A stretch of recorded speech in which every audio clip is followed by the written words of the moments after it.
નડિયાદની કોઈ ભાગ્ય જેવી વ્યક્તિ હશે જેને નડિયાદ રેલવે સ્ટેશન સામે આવેલા સોનાકોટા સેન્ટરના કાજુ દ્રાક્ષ અને પનીરથી ભરપૂર સ્વાદિષ્ટ અને ચટાકેદાર બટાકાવાળા ન ખાધા હોય।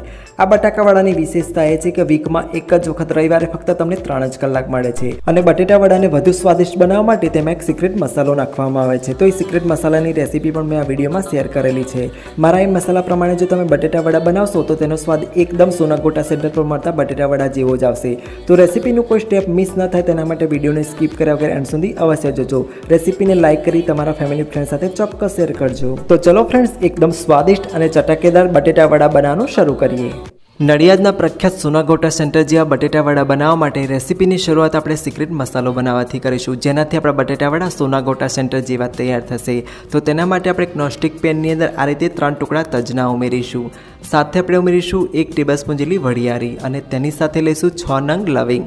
હવે આપણે તેમાં ઉમેરીશું 1 બાદિયું, જેને મેં આ રીતે છૂટું કરી લીધું છે જેથી ડ્રાય રોસ્ટ કરવામાં સરળતા રહે। હવે તેમાં ઉમેરીશું 1 ટીસ્પૂન જેટલા મરીના દાણા અને છેલ્લે આપણે તેમાં ઉમેરીશું 3 ટુકડા જાવંત્રીના। હવે આપણે ગેસની ફ્લેમ એકદમ સ્લો રાખવાની છે અને સ્લો ફ્લેમ પર સતત ચલાવતા જે આ બધી સામગ્રીને ડ્રાય રોસ્ટ કરવાની છે। તો 30 થી 45 સેકન્ડની અંદર આ બધી સામગ્રી ડ્રાય રોસ્ટ થઈ જતી હોય છે। આમાં મોઇસ્ચરનો ભાગ ના રહે એટલું જ આપણે ધ્યાન રાખવાનું છે અને બધી સામગ્રી ક્રિસ્પી થઈ જાય તેટલું તેને ડ્રાય રોસ્ટ કરવાનું છે। હવે તમે જોઈ શકો છો આપણી બધી સામગ્રી સરખી ડ્રાય રોસ્ટ થઈ ગઈ છે। તો હવે આપણે ગેસની ફ્લેમ ઓફ કરી દઈશું અને જે ડ્રાય રોસ્ટ થયેલા બધા ઇન્ગ્રેડિયન્ટ્સ છે તેને એક પ્લેટમાં લઈ લઈશું અને હવે આ બધી સામગ્રીને આપણે સરખી રૂમ ટેમ્પરેચર પર ઠંડી થવા દઈશું। તો હવે આપણા બધા મસાલા આ રીતે રૂમ ટેમ્પરેચર પર આવીને ઠંડા થઈ ગયા છે, તેને આપણે મિક્સર જારમાં લઈ લઈશું અને બધા મસાલાને કરકરા ક્રશ કરી લઈશું। તો તમે જોઈ શકો છો અત્યારે બધા મસાલાને ક્રશ કરી આ રીતે આપણે ગરમ મસાલો તૈયાર કર્યો છે, તેને આપણે એક બાઉલમાં ટ્રાન્સફર કરીશું। તેનું ટેક્સચર આ રીતે દરદરું રાખવાનું છે। હવે આ સિક્રેટ મસાલાને એક તરફ રાખી અને આગળની પ્રોસેસ જોઈએ। તો બટેટાવાળામાં ઉમેરવા માટે આપણે એક મસાલા પેસ્ટ તૈયાર કરીશું। તો તેના માટે સૌથી પહેલાં લઈએ છીએ 7 થી 8 જેટલા લીલા મરચાં। અત્યારે મેં લવિંગિયા તીખા મરચાં લીધા છે। આમાં આપણે સૂકા લાલ મરચાંનો ઉપયોગ ક્યાંય નથી કરવાનો, એટલે તમારે લીલા મરચાં થોડા વધારે લેવા। 1 ઇંચ આદુનો ટુકડો ઉમેરીશું અને સાથે 1 ડાળખી જેટલા મીઠી લીમડીના પાન ઉમેરીશું। હવે બધી વસ્તુને આ રીતે આપણે ક્રશ કરી લેવાની છે। તમે જોઈ શકો છો કે મેં એને આ રીતે દરદરું ક્રશ કર્યું છે, તો એનું આ રીતે રફલી ટેક્સચર આવે એ રીતે ક્રશ કરવાનું છે। હવે આ મસાલા પેસ્ટને આપણે ફ્રાય કરવાની છે, તો તેની આગળની પ્રોસેસ જોઈએ। તો તેના માટે આપણે ગેસ બર્નર ઓન કરી એક નોનસ્ટિક પેનને ગરમ કરવા માટે રાખેલું છે। હવે તેમાં આપણે 1 ટેબલસ્પૂન જેટલું તેલ ઉમેરીશું અને તેલને સરખું ગરમ થવા દઈએ। તેલ આ રીતે ગરમ થઈ જાય ત્યારબાદ આપણે જે મસાલા પેસ્ટ બનાવીને રાખી હતી તે આમાં ઉમેરીશું અને ગેસની એકદમ સ્લો ફ્લેમ પર આ મસાલા પેસ્ટનું થોડું પાણી બળે તેટલું તેને આપણે આ રીતે ફ્રાય કરી લેવાનું છે। તો સતત ચલાવતા જઈશું ને તેને ફ્રાય કરી લઈશું। થોડું આ રીતે ફ્રાય થઈ જાય ત્યારબાદ આપણે તેમાં હળદર ઉમેરવાની છે। તો 1/4 ટીસ્પૂન જેટલી હળદર આમાં ઉમેરીશું। આમાં હળદર વધારે નહીં ઉમેરતા, ફક્ત 1/4 ટીસ્પૂન જ ઉમેરજો। હવે હળદર ઉમેર્યા બાદ હળદરની કચાશ દૂર થાય તેટલું તેને ફ્રાય કરી લઈશું। તો ફ્રેન્ડ્સ, તમે જોઈ શકો છો આપણી બટેટાવાળામાં ઉમેરવા માટેની મસાલા પેસ્ટ ફ્રાય થઈને તૈયાર થઈ ગઈ છે। અને આપણે એક તરફ રાખીશું અને આગળ બટેટાવાળાનું મિશ્રણ બનાવવાની પ્રોસેસ જોઈશું। તો તેના માટે મેં 400 ગ્રામ જેટલા બટાકા લઈ તેને વરાળે બાફી તેને ઠંડા કર્યા બાદ તેની છાલ ઉતારી આ રીતે હાથેથી રફલી ક્રશ કરીને લીધા છે। હવે આ બટાટાને આપણે એક બાઉલમાં ટ્રાન્સફર કરી લઈશું અને તેની સાથે આપણે ઉમેરીશું જે મસાલા પેસ્ટ ફ્રાય કરીને રાખી હતી તે। તો બધી મસાલા પેસ્ટને આ રીતે આપણે આમાં ઉમેરી દેવાની છે અને ત્યારબાદ આપણે તેમાં સ્વાદ પ્રમાણે મીઠું લઈશું। હવે સ્વાદ પ્રમાણે મીઠું ઉમેર્યા બાદ તેમાં ઉમેરીશું આપણે 50 ગ્રામ જેટલી સૂકી દ્રાક્ષ અને તેની સાથે આપણે ઉમેરીશું 2 ટેબલસ્પૂન જેટલા સમારેલા લીલા ધાણા અને સાથે આપણે ઉમેરીશું સિક્રેટ ગરમ મસાલો જે આપણે અગાઉથી તૈયાર કરીને રાખ્યો હતો તે લેવાનો છે, તે 1 ટેબલસ્પૂન જેટલો છે। હવે આપણે તેમાં ઉમેરીશું 1/4 ટીસ્પૂન જેટલો જાયફળ પાવડર। તો આપણે જે બધા મસાલા ડ્રાય રોસ્ટ કર્યા તેની સાથે જાયફળ પાવડરને ડ્રાય રોસ્ટ નથી કરવાનો, આમ કરવાથી તે કડવો થઈ જતો હોય છે। હવે આપણે તેમાં ઉમેરવાનો છે 1 ટેબલસ્પૂન જેટલો લીંબુનો રસ। તો એક મોટી સાઇઝના લીંબુનો રસ લીધેલો છે। હવે ખટાશને બેલેન્સ કરવા માટે આપણે તેમાં દળેલી ખાંડ ઉમેરીશું। તો અત્યારે હું 2 ટેબલસ્પૂન જેટલી લઉં છું। તો આ જે બટેટાવડા હોય છે તે સ્વાદમાં થોડા ખટ મીઠા હોય છે, પણ ખાંડનું પ્રમાણ તમે તમારા સ્વાદ મુજબ લઈ શકો છો। અત્યારે આપણે 2 ટેબલસ્પૂન દળેલી ખાંડ લીધી છે। હવે આપણે હાથની મદદથી આ બધી સામગ્રીને સરખી મિક્સ કરી લઈશું। તો અત્યારે તમે જોઈ શકો છો આ રીતે બધું મિક્સ કરીને મેં એક મિશ્રણ તૈયાર કરી લીધું છે। હવે આ રીતનું મિશ્રણ તૈયાર થાય ત્યારબાદ આપણે તેમાં કાજુ અને પનીર ઉમેરીશું। તો અત્યારે મેં 100 ગ્રામ જેટલા કાજુ લીધા હતા, તેને તેલમાં આ રીતે સરખા ફ્રાય કરીને લીધા છે।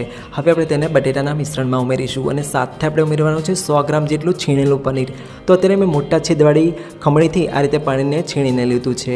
અને ખાસ કરીને અમૂલનું મલાઈ પનીર લેવાનું છે. હવે પનીર અને કાજુને આપણે બટેટાના મિશ્રણમાં હળવા હાથે સરખા મિક્સ કરવાના છે. તો આ સમયે તમારે ખાસ કરીને હળવા હાથે તેને બટેટાના મિશ્રણમાં મિક્સ કરવાનું છે. જો તમે એને પ્રેશરથી કરવા જશો તો પનીર અને બટેટાનું જે મિશ્રણ છે તે સરખું મિક્સ થઈને એકદમ લોચા જેવું થઈ જશે. તો આ રીતે હળવા હાથે તેને મિક્સ કરી લેવાનું છે. તો હવે બટેટાવડા માટેનું મિશ્રણ તૈયાર થઈ ગયું છે. આમાંથી આપણે એક સરખી સાઈઝના બોલ્સ તૈયાર કરવાના છે. તો તેના માટે અત્યારે મેં બંને હાથને તેલથી ગ્રીસ કરેલા છે અને આમાંથી થોડું મિશ્રણ લઈશું. તો સોના ગોટા સેન્ટર પર જે બટેટાવડા મળે છે તેની સાઈઝ થોડી મોટી હોય છે, એટલે અત્યારે હું થોડી મોટી સાઈઝના બોલ્સ તૈયાર કરું છું. પણ જો તમારે નાની સાઈઝના બોલ્સ તૈયાર કરવા હોય તો તમે એ રીતે પણ કરી શકો છો. હવે આપણે એક બોલ્સ તૈયાર કર્યો છે, તેને પ્લેટમાં લઈ લઈશું અને સેમ પ્રોસેસને ફોલો કરી બાકીના બધા બોલ્સ તૈયાર કરી લઈશું. હવે સેમ પ્રોસેસને ફોલો કરી આપણે બાકીના બધા બટેટાવડા તૈયાર કર્યા છે. આપણે જે માપથી મિશ્રણ બનાવ્યું હતું તેનાથી 20 નંગ જેટલા મોટી સાઈઝના બોલ્સ તૈયાર થયા છે, જે તમે આસાનીથી 2 થી 3 વ્યક્તિને સર્વ કરી શકો છો. તો ચલો હવે બટેટાવડા માટેના બેટરની તૈયારી કરીએ. હવે બેટર બનાવવા માટે આપણે 1 કપ ભરીને બેસન લેવાનું છે. જે રેડીમેડ પેકેટમાં બેસન આવે એ જ લેવાનું છે ને ગ્રામના માપથી તમે જુઓ તો અત્યારે મેં 200 ગ્રામ જેટલો બેસન લીધેલો છે. હવે તેને બાઉલમાં એડ કરીશું અને સાથે આપણે સ્વાદ પ્રમાણે મીઠું લેવાનું છે. મીઠું ઉમેર્યા બાદ આપણે જરૂર મુજબ પાણી ઉમેરતા જવાનું છે અને લમ્સ ફ્રી બેટર તૈયાર કરવાનું છે. જો તમે એક સાથે પાણી ઉમેરી દેશો તો તમારા બેટરમાં લમ્સ આવી જશે, કાં તો તમારું બેટર એકદમ પતલું થઈ જશે. તો ધીમે ધીમે પાણી ઉમેરતા જે આપણે લમ્સ ફ્રી બેટર તૈયાર કરવાનું છે અને બેટરની કન્સિસ્ટન્સી આપણે આ રીતની રાખવાની છે. તો રિબનની જેમ પડે એ રીતની કન્સિસ્ટન્સીનું બેટર તૈયાર કરવાનું છે. તો ધીમે ધીમે પાણી ઉમેરતા જે મેં આ રીતે બેટર તૈયાર કર્યું છે. હવે તેમાં આપણે ઉમેરીશું 1/8 ટીસ્પૂન એટલે ચપટી જેટલો ખાવાનો સોડા. આમાં સોડાનું પ્રમાણ વધુ ન પડે તેનું ખાસ ધ્યાન રાખજો. હવે તેના પર આપણે 1 ચમચી જેટલું ગરમ તેલ ઉમેરીશું અને ત્યારબાદ તેને સરખું બેટરમાં મિક્સ કરી લઈશું. તો વિસ્કરની મદદથી આ રીતે સરખું મિક્સ કરી લેવાનું છે. તો ફ્રેન્ડ્સ, હવે બટેટાવડા માટેનું બેટર તૈયાર થઈ ગયું છે. તો હવે આગળ આપણે બટેટાવડાને તળવા માટેની પ્રોસેસ જોઈએ. તો તેના માટે મેં ગેસ બર્નર ઓન કરી આ રીતે લોયામાં તેલ ગરમ કરવા માટે રાખેલું છે. અત્યારે મેં ગેસની ફ્લેમ મીડિયમ રાખેલી છે. હવે આપણે થોડું બેટર આમાં એડ કરી જોઈશું અને ચેક કરી જોઈશું કે આપણું તેલ ગરમ થયું છે કે નહીં. તો તમે જોઈ શકો છો બેટર ઝડપથી ઉપર આવી જાય છે, મીન્સ કે આપણને જેવું તેલ ગરમ જોઈએ છે તેવું તેલ ગરમ થઈ ગયું છે.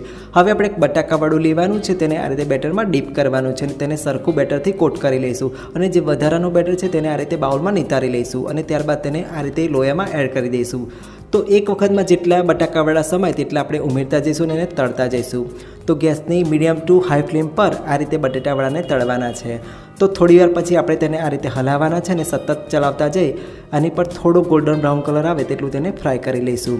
તો થોડી વાર પછી તમે જોઈ શકો છો આપણા બટેટાવડા તળાઈ ગયા છે. તો તળાયેલા આ બટેટાવડાને આપણે પ્લેટમાં લઈ લઈશું અને સેમ પ્રોસેસને ફોલો કરી બાકીના બધા બટાકાવડાને તળી લઈશું. તો હવે સેમ પ્રોસેસને ફોલો કરી આપણે બાકીના બધા બટાકાવડા તળીને તૈયાર કર્યા છે.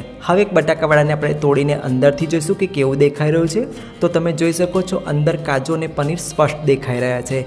તો ફ્રેન્ડ્સ, હું 100% ગેરંટી આપું છું કે જો મારી રીત પ્રમાણે તમે આ બટેકાવડા બનાવશો તો નડિયાદ રેલવે સ્ટેશન સામે જે સોના ગોટા સેન્ટરના બટેકાવડા હોય છે તેના જેવો ટેસ્ટ આવશે. તો તૈયાર થયેલા બટેટાવડાને આપણે બેસનની ચટણી અને તળેલા લીલા મરચાં સાથે સર્વ કરીશું. જો ફ્રેન્ડ્સ તમારે આ બેસનની ચટણી એટલે કે કઢીની રેસીપી શીખવી હોય તો તેની લિંક તમને વિડીયોના એન્ડ સ્ક્રીન અને નીચે ડિસ્ક્રિપ્શન બોક્સમાં મળી જશે.